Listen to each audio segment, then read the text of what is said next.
Fellas, happy Friday. It's the Q&A that I promised I would do. Just got done with my shot. My ice pack is in my pocket. Didn't hurt. And that leads me into question number one. What's the difference between subcutaneous and intramuscular?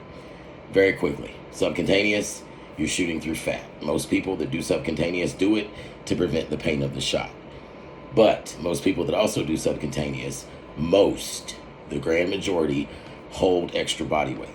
That means your estrogen levels are higher anyway.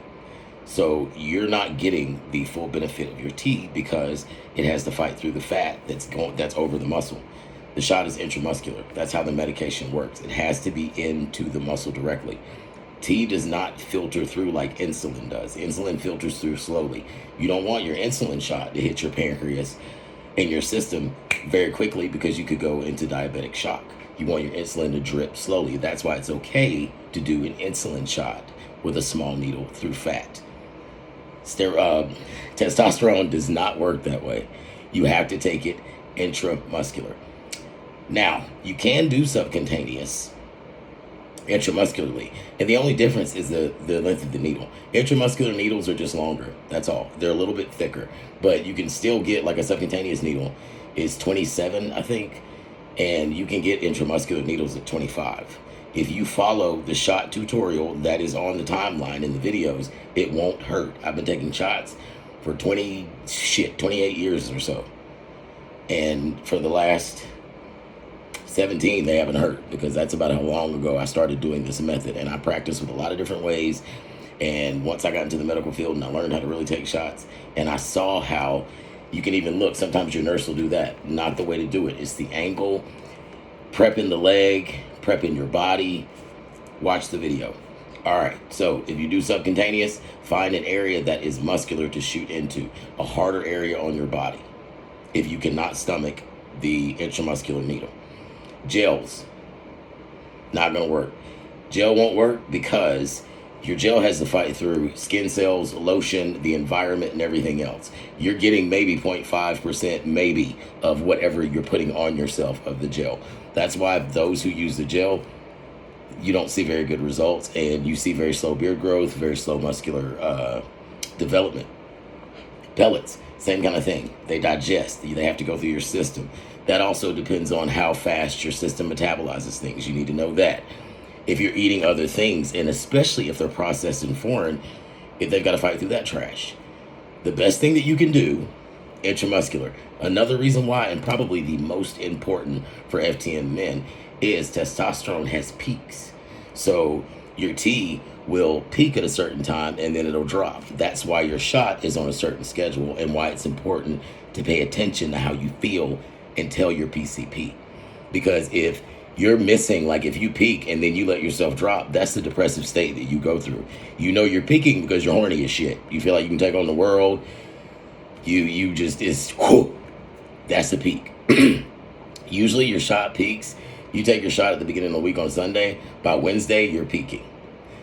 Aromatization happens. That means it leaves your body. That's why you have to continually take your shot. Otherwise, you'll be in the spot that most of you are right now, emotional.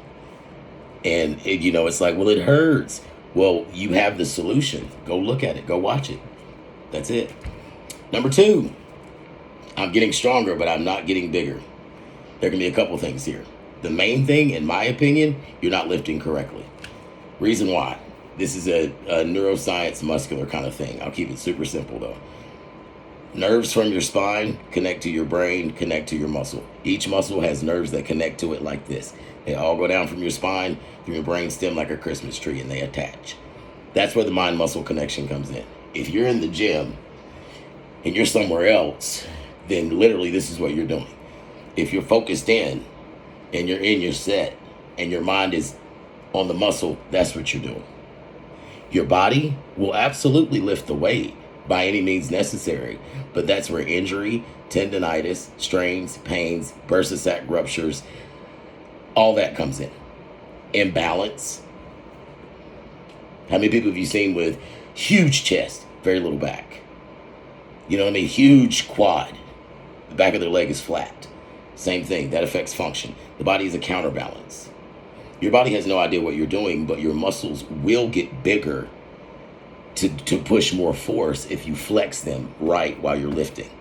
If not, then you will get stronger, but you'll start to notice that you have injuries out of nowhere. Things tweak. That's because your body's going to lift it no matter what. Your body's like, okay, I think whatever's on top of me, I got to get it off. So everything worked together. That's why balance is a must. Ego lifting will get you hurt quicker than anything else. I've seen more ego lifting in this community than I have anywhere else. Weight does not build chest. Time under tension, force, rest and recovery. Boom, that builds muscle. Those three things. And I mean, I think I'm a pretty good example to show you, but that's my method. How strong am I? I can bench 400 pounds. How often do I? Once a month. How hard and heavy do I go? Usually I'll stay around 225 for some nice reps. That doesn't mean, oh, I'll bench 225. That means you should. That's toxic shit that you guys are borrowing from biologically born men. You're supposed to be more intelligent than that. You know, you're supposed to be more in touch with yourself than that. Don't do that. Think about the body you want. That's what's going to get you there. If you think about his body, his weight, you'll fuck yourself up. So that's that. Number two, food. If you're not eating the proper things for an FTM body, you're not going to develop anyway. And you'll still end up with the injuries from before because your joints aren't properly lubricated. You're not getting enough amino acids. You're not getting enough collagen to bind your muscles back together. So FTM eating, it's a must. And there are videos coming on that. For now, there's a nutrition page at Affirmed Nutrition on TikTok. Look it up. Last but not least, should I wait post-op to sculpt my chest? Actually, he didn't say should I wait. He said he's going to wait until after his surgery is done to do his chest. But, you know, it looks pretty good now. Never wait. Always work on that money line. That money line is what the chest is. This up here, you build. This is what starts it all. That's why scars look like that, because there's nothing here. That's why once you develop, sometimes like even my scars down here, doctors don't know muscle, but I had a problem on this side. So this scar is a little higher, but doctors don't know muscle. So you've got to go in there built. It's like if you had a classic car. You walk in and you're not gonna toss the keys and be like, all right, we'll do whatever you want. This is a car you've had all your life. You've worked on all your life. And that's important, because if you treat your body like trash all your life, you're only going to treat it like trash after your transition.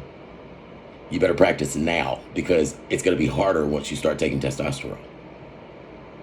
Contrary to what your PCP tells you, because they don't know your level of estrogen starting out or throughout.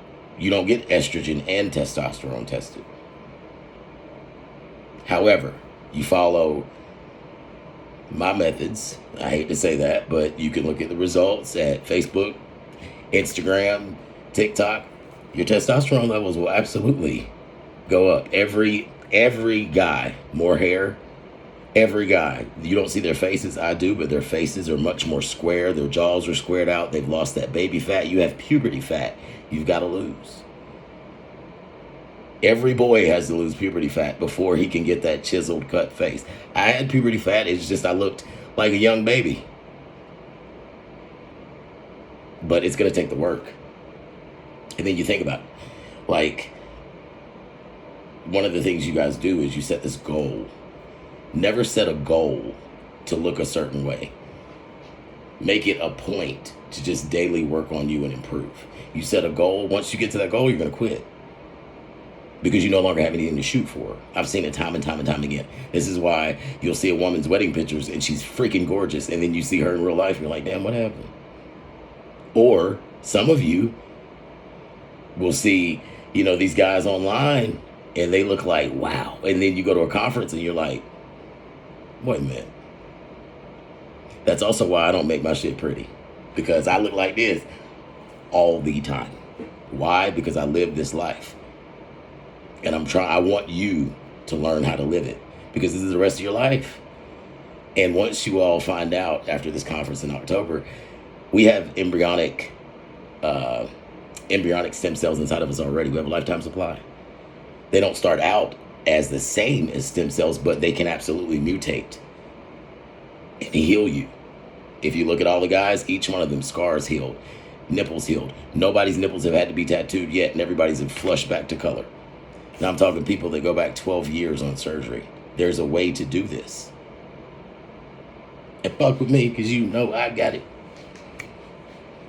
Fuck with me, because you know I got it. Oh yeah, I like ratchet music too, so turn the volume off. But I like everything, but I play what I listen to when I work out. When I work out, I listen to some... I think about everything that pisses me off. My whole day goes to the gym with me. That's how you focus. I see some of you guys saying, man, I can't even go to the gym because I be looking at chicks. That's so lame, bro.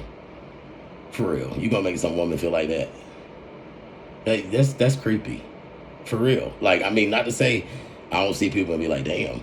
But then I get back to my set, like, I ain't like, damn. Damn. I mean, come on, man. If it's like that, get with me and I'll hook you up with somebody. I got you. Because your boy ain't never had a problem. You know what I mean? Anyway, y'all take care. I will be back next week. Same thing, Q&A. I'll do it more. I'm going to start just posting when I feel like it rather than fucking with algorithms and shit. I love y'all. Have a good day. Take care of your head. Take care of your heart, your environment. Love those that love you. And if they don't love you, fuck them. That's the motto. Family and all. It's Friday. I don't know why I'm dancing. I got to work all fucking weekend. Y'all take care.